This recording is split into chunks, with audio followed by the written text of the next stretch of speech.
Chers amis, très heureux de venir vous retrouver pour vous partager une bonne nouvelle. Je veux quand même vous informer que nous allons rentrer dans des choses un peu plus solides, de telle sorte que vous puissiez vous préparer et vous puissiez vous affermir dans le Seigneur Jésus-Christ.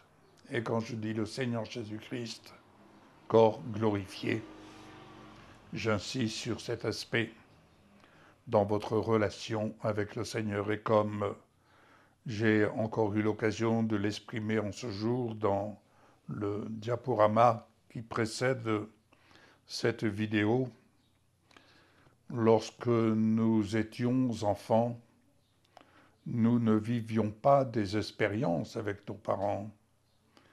Nous vivions et nous avons appris à vivre une relation.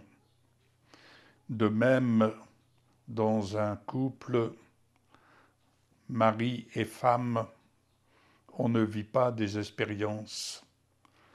Dans le mariage, nous vivons une relation. De même, avec l'alliance que Dieu nous propose en son Fils Jésus-Christ, nous ne vivons pas des expériences, nous vivons une relation. Alors, dans cette relation, le Seigneur Jésus désire ardemment que son Église se comporte comme étant l'Église des vainqueurs. Oui, l'Église des vainqueurs. Et nous allons voir, chemin faisant, comment découvrir ce à quoi le Seigneur nous destine à vivre dans notre relation avec lui dans sa gloire. Cette relation, elle est tout autre de ce que nous avons pu connaître jusqu'à ce jour. Béni soit le Seigneur pour ce que nous avons appris à vivre, à mettre en action, mais il faut réfléchir. Oui, il faut réfléchir. Et la chrétienté a besoin d'apprendre à réfléchir pour croître dans la connaissance de notre Seigneur Jésus-Christ, corps glorifié. Lisons dans l'Évangile de Jean, chapitre 14, versets 3 et 4. C'est Jésus qui parle. J'entends souvent cette expression « Jésus revient bientôt ». Oui, il revient bientôt, mais il revient chercher une Église victorieuse. Une Église victorieuse. Alors, ce qu'il dit, « Et lorsque je m'en serai allé, et que je vous aurai préparé une place, je reviendrai, et je vous prendrai avec moi, afin que là où je suis, vous y soyez aussi. Vous savez où je vais, et vous en savez le chemin. » Jésus revient chercher. Il revient chercher les siens, il revient chercher son Église, telle qu'il se l'est présentée selon Éphésiens 5. Il revient chercher son Église qu'il s'est présentée à lui-même, sainte, irrépréhensible, irréprochable, sans tache, ni rien de semblable, sans ride.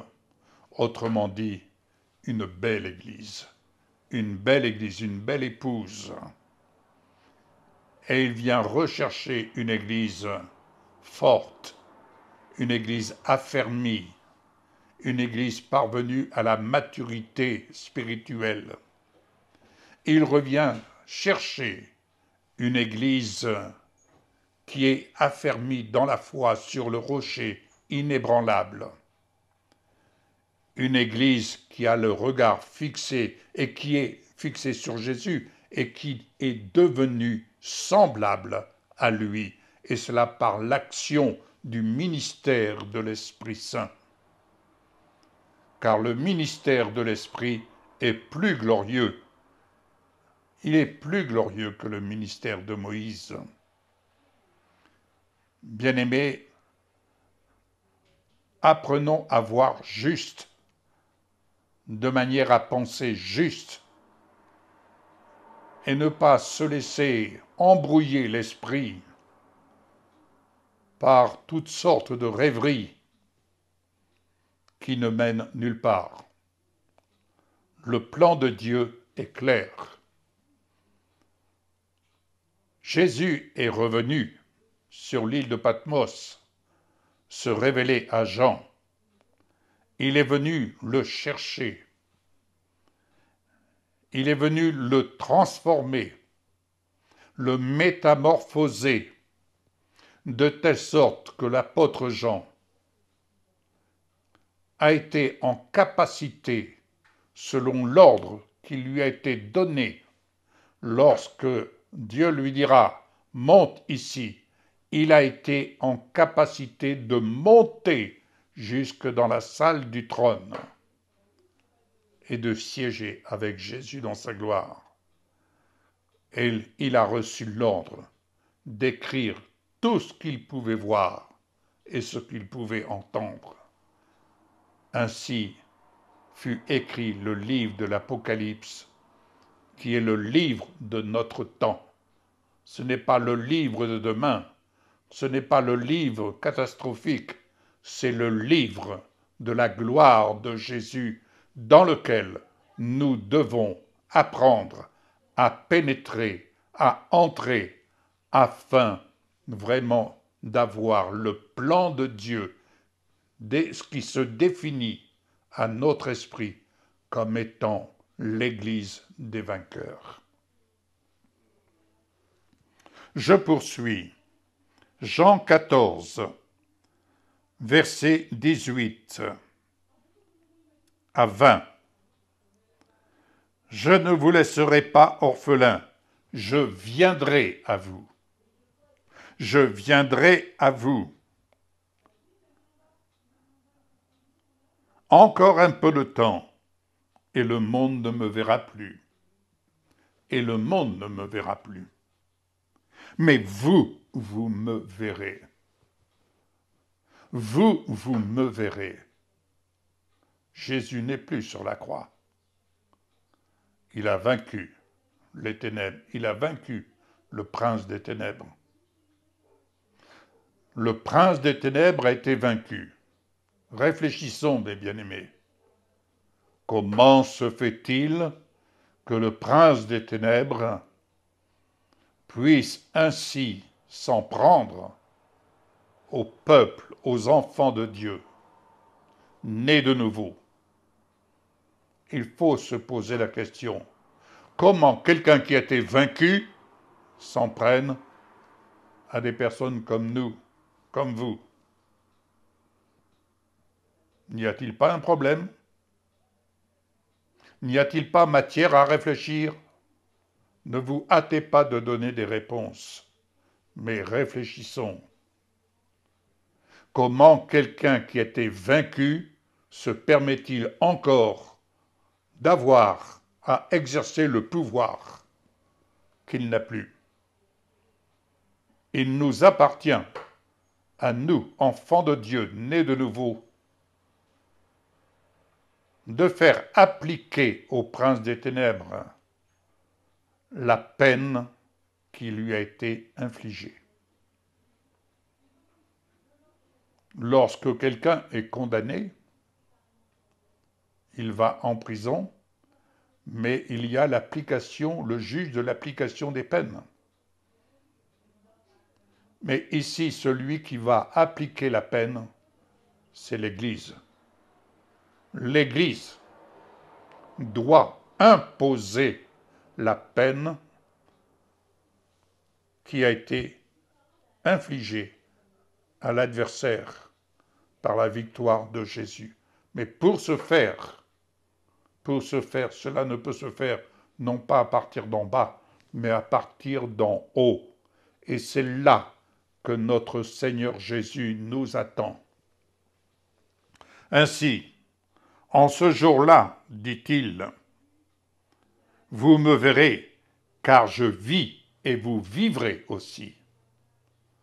Ce qui revient à dire ce que l'apôtre Paul lui-même reprend, ce que Dieu, celui qui cherche la gloire, l'honneur et la gloire et l'immortalité dans l'Épître aux Romains chapitre 2 verset 7, et celui qui persévère ainsi à faire ce qui est bien.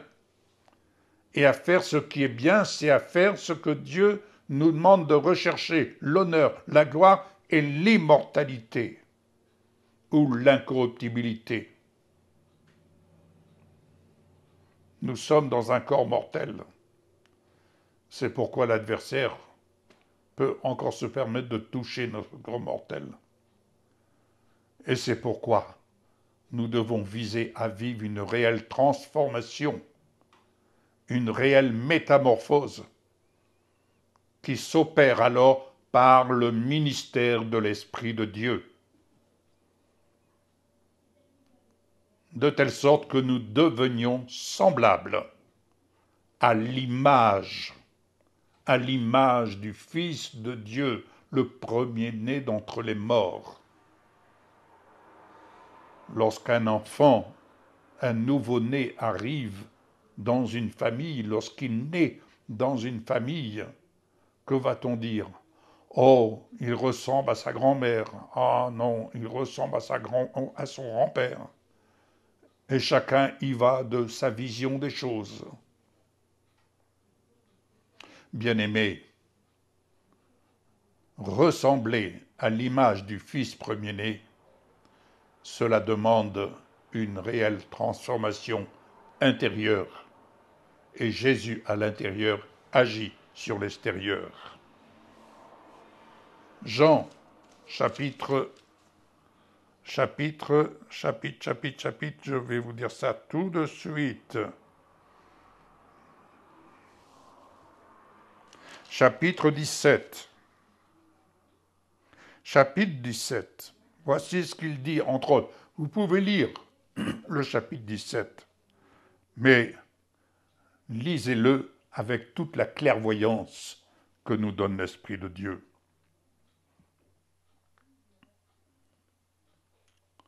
Voici ce que Jésus dit, c'est Jésus qui parle là. Il va dire à partir du verset 11, « Je ne suis plus dans le monde, et ils sont dans le monde. »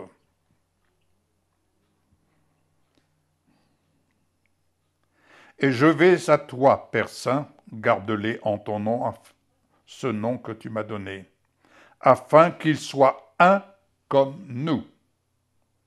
Être un en Christ. On n'essaye pas d'être unis en faisant notre propre sauce. Nous sommes un en Jésus. En Jésus, il est la tête, nous sommes le corps. Nous sommes membres de son corps. Et de quel corps? Membres de son corps glorifié. Lorsque j'étais avec eux, dit Jésus, dans le monde, je les gardais en ton nom. J'ai gardé ce que tu m'as donné, et aucun d'eux ne s'est perdu, sinon le fils de perdition, afin que l'Écriture soit accomplie. Et maintenant, je vais à toi, et je dis ces choses dans le monde, afin qu'ils aient en eux, écoutez bien, afin qu'ils aient en eux ma joie parfaite. Vous voyez la joie qui se manifeste dans les champions au niveau des Jeux olympiques. Ils sont vraiment dans la joie de la victoire. Si nous voulons vivre en ayant la joie parfaite de Jésus, cela ne peut être que si nous vivons réellement dans la victoire de Jésus. Autrement dit, l'Église des vainqueurs est une Église qui manifeste parfaitement la joie du Seigneur qui est sa force. Il faut réfléchir, bien-aimés. Il faut réfléchir, il faut faire le point. Il faut faire le point. On peut manifester ça et là dans le monde. Mais soyons en tant que membres, soyons des vainqueurs. Je prie mon Dieu afin qu'il vienne chaque jour me transformer et d'être avec lui. Oui, par la foi, je marche au nombre de tout cela qui marche par la foi.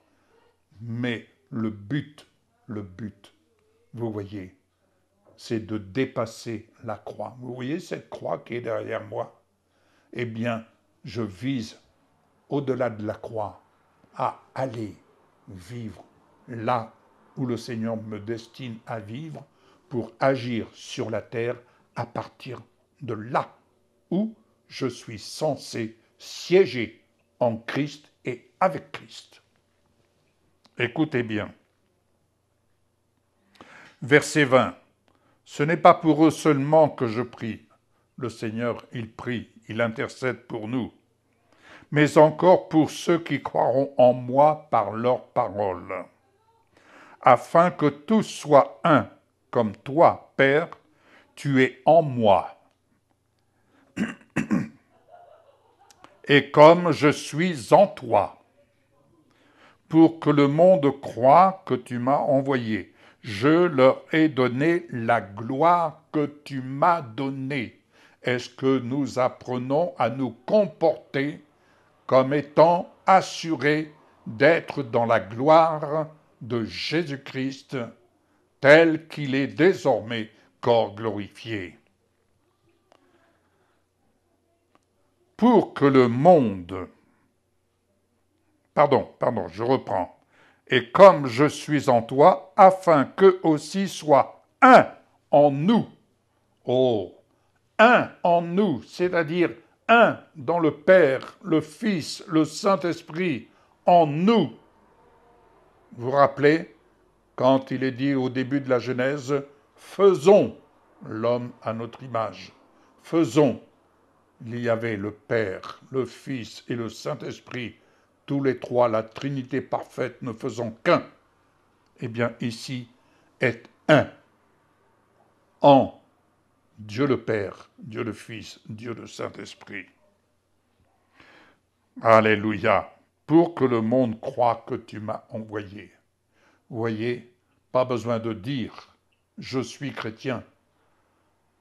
Simplement dire et être « je suis ». Je suis ce que Dieu dit que je suis en Jésus. Je leur ai donné la gloire que tu m'as donnée, afin qu'ils soient un comme nous sommes un.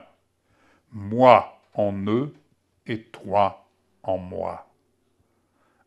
Afin qu'ils soient parfaitement un et que le monde connaisse que tu m'as envoyé, que tu les as aimés comme tu m'as aimé. Écoutez bien, Père, c'est toujours Jésus qui fait cette prière. Je veux que là où je suis, ce que tu m'as donné soit aussi avec moi.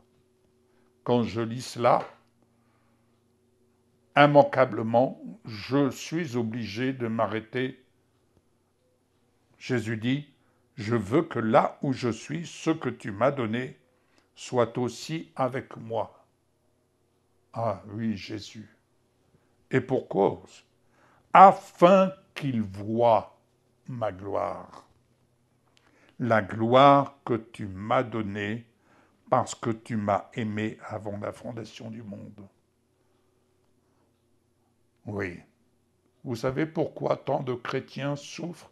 Je ne parle que des chrétiens, je ne parle pas du monde. C'est tout simplement parce qu'ils ont besoin de porter leur regard en haut. Affectionnez-vous aux choses d'en haut. Cette phrase est est importante, elle est capitale. Affectionnons-nous aux choses d'en haut et non pas à celles qui sont sur la terre. Recherchez le royaume et la justice de Dieu, nous dit le Seigneur, et tout le reste vous sera donné en plus. C'est la priorité absolue.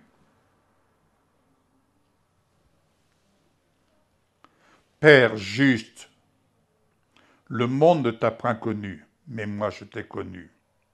Et ceux-ci ont connu que tu m'as envoyé.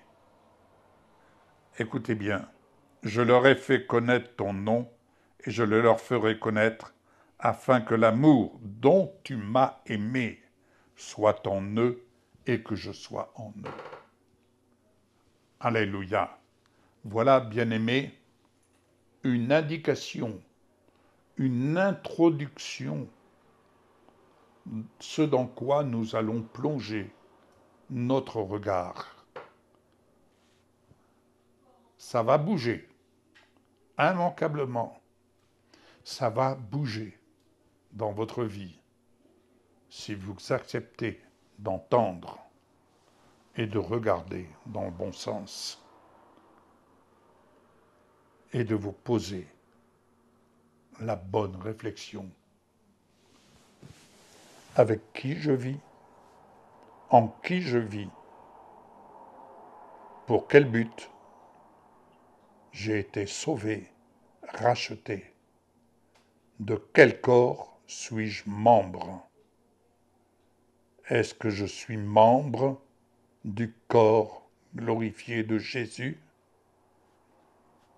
Autant de questions que vous pouvez vous poser. Ne refusez pas d'entendre celui qui vous parle en ce jour. Que le Seigneur vous bénisse. Bon courage. Vous êtes destinés à être vainqueurs en Jésus. Au revoir.